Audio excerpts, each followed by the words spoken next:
Urang meninggalkan dunia di tengah-tengah kehidupan manusia, selesai hirup urang.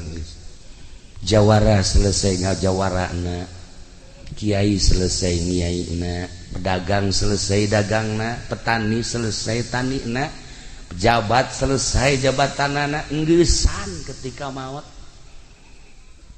Apakah carerik alam? Teu ceurik. Ekonomi tetap bae maju, politik tetap bae maju, segala rupa urang paeh kayak biasa teh masalah. Teu aya nanaon. Horenganan urang teh ngamimitian hirup nu asli bade jero kubur. Kuari mah biasa bae, biasa masalah. Engke ngamimitian hirup setelah urang paeh, aslina urang ngamimitian hirup ketika urang geus aya di alam barzah.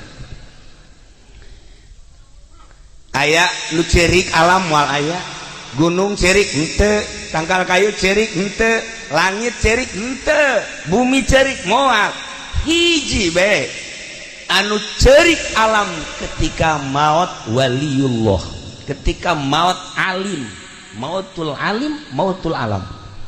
Ketika seorang wali Allah maut, komo rasul mah, komo nabi mah, kabeh merenung saha gantina di dunia, saha gantina di bumi. Ketika bupati maut, bumi ngejebian.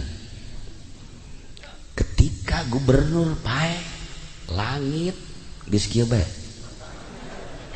Ketika Haji Pendi modar, hahaha, cak batu ini giliran gua. Waduh sedihin, waduh sedihin, hiji-hiji acan. Hanya ahli Allah nu dipake kesedih ku alam. Milu cerik, bumi cerik, langit cerik, rimbasakeun kabeh. Saha ieu nu bakal neruskeun di luhur bumi? Nyana terus bae ngemonitor lempang ka mana, ngalengkah ka mana, bumi nyahoeun ka ahli Allah. Selain eta eueuh nu dicerik-cerikan. Masya Allah kabeh.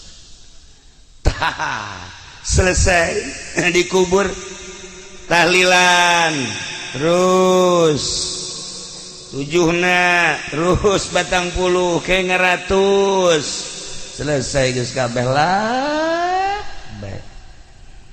Potona riwayat hirupna ditendeulah dina agenda